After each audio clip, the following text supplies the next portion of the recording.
Hello, my name is SaulApeMan and I'm a sitting president of Polish Para Rifle University. It means that I play Paladin Rifle, this exotic strategy from human race in Warcraft 3. It requires you to go Paladin Rifle Opener, which is slow like a Fiends from Undead with Decay, not 10 feet, the normal slow hero.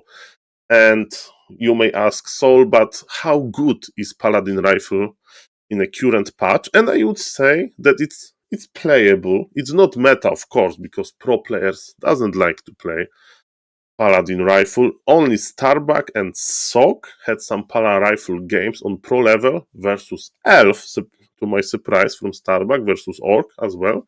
And Paladin Rifle is decent. I mean, it can be played in any matchup. Recently, we are having some fun even in Human Mirror. But because a new PTR has dropped, I thought that I can chip in and I can present my ideas how to make Pala Rifle more competitive. And I'm not saying that it should be played in every matchup from a human race, but even as a viewer, imagine how amazing it would be to wonder, okay, if Sok is going to open with Archmage Footman on this map or with Paladin Rifle, maybe on Concealed Hill, we'll go for Paladin Rifle because on Concealed Hill is hard to expand, and Paladin Rifle doesn't expand and also doesn't like to play versus expansion. So, in my opinion, making Paladin Rifle more viable, it's healthy for a game. In general, it's something new. So now I'm going to present you my ideas. And let's start with the original iteration 1 PTR patch notes, and I decided to remove the polymorph change because it's a little bit controversial. It's ultra late game, but I saw in this change that Blizzard wants to give humans something exotic, something new. And what is better than tweaking a little bit Paladin Rifle numbers to give human players something else? Next, I decided to leave the change for Sundering Blades because, as I said, I'm a Pala Rifle player. I don't know exactly how good the normal human, the Archmage, Footman expansion play into Knights is good on high level, so I trust Blizzard in this department. So I'm willing to nerf Knights for the greater good of Warcraft 3 balance, but let's buff a little bit Paladin Rifle without making human too strong. And the first change, Paladin base damage increased from 2434 to 2737. And this change will help Paladin creep at the early game, because in the early game, creeping with Paladin 1 rifle, 2 militia is quite slow. It feels slow. You are always getting level 3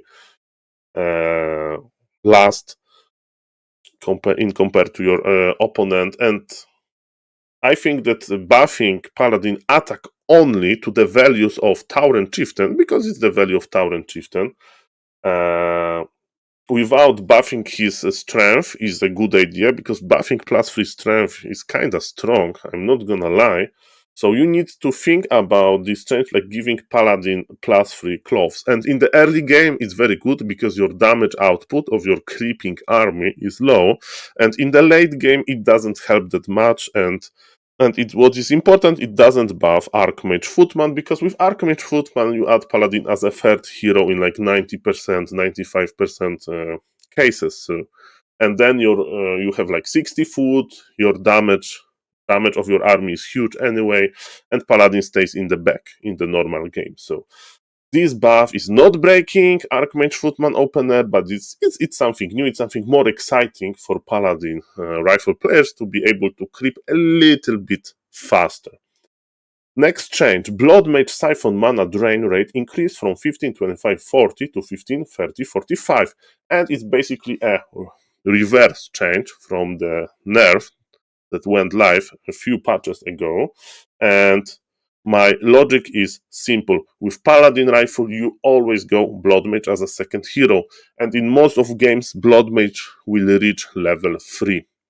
So it's a help for Paladin Rifle. In the normal meta, Blood Mage as a second hero is usually used in human versus Night Elf matchup, and Blood Mage will go level 3 in these long games when human has expansion and human is trying to counter bears. And yes, Blood Mage will go level 3, but when Blood Mage is on level 3, there is a possibility to go from Flame Strike level 3 because Sork, Slow plus Flame Strike this combination is good versus bears.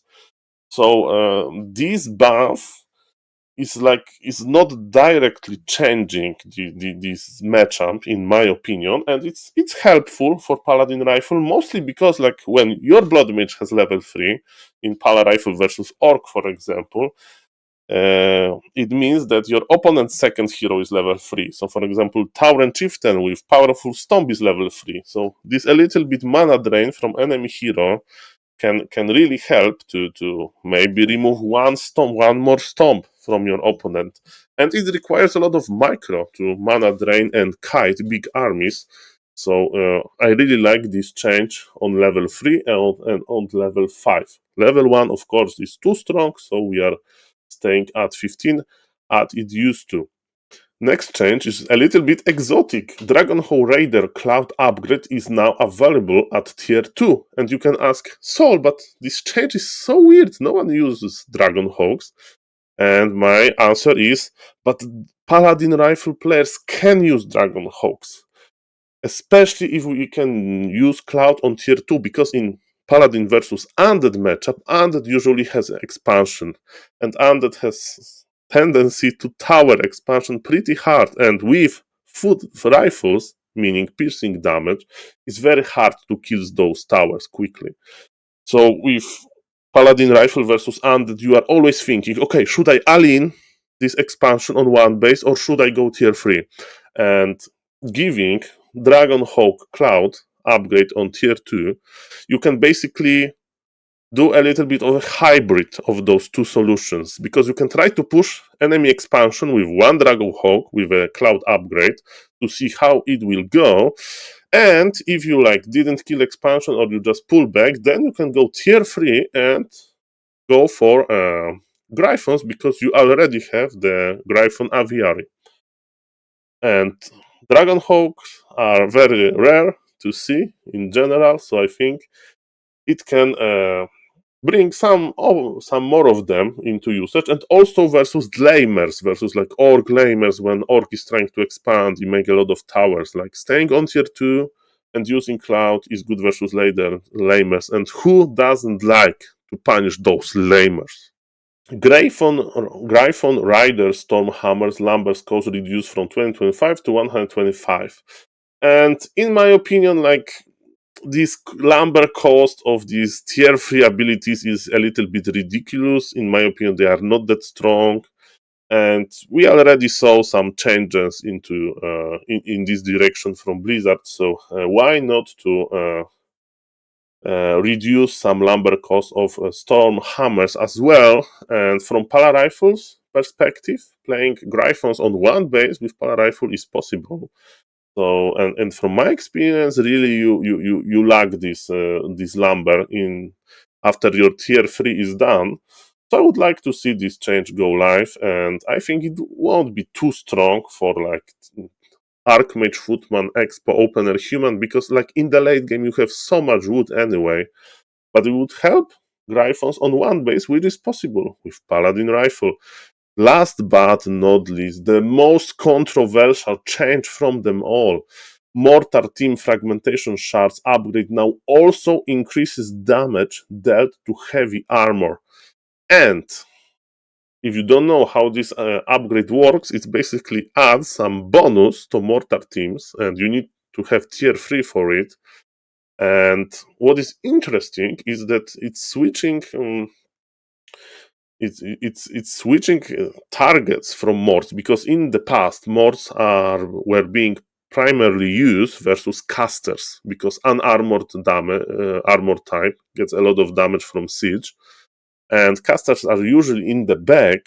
So to reach them, morts were perfect. But now it opens you a possibility to try to kite, to attack and go back some heavy armor units, which are usually melee units. So for example, ghouls, abominations, knights, footman, bears, or grant Taurens. And there is a danger of having Taurens on tier 2 now from the Orc army. So why not to give something exciting to human players? And for example, Nidal versus Human. Human stays on tier 2, even if it's like double base. But maybe now with some mods, there will be an option to go tier 3 versus Nidal to add this bonus damage to mods to maybe even try to target bears with them. It will change army compositions, and I think mods are fun to play. So, as a sitting president of Polish Rifle University, I could stop with just those suggestions for Paladin Rifle, but in my research, I got two more ideas that are general, not to buff Paladin Rifle specifically, but in general. So, I will start with backpack. Backpack requirement race specific shop removed for all races. And it means that you can basically research backpack in your main, in your town hall, in your necropolis, without making a race-specific shop first.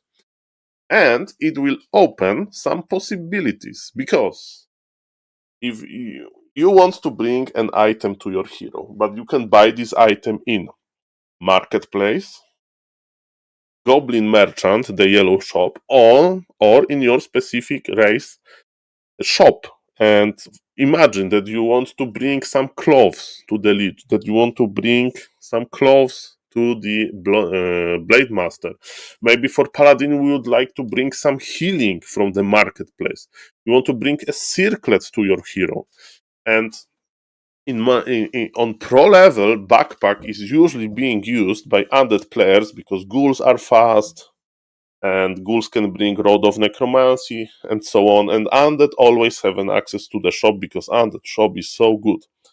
But other races are not using the backpack. And I think it's very exciting to see pro players planning this route to buy this item, to give item to this particular hero. And also it's risky because your item carrier can be killed and then your opponent can steal the item.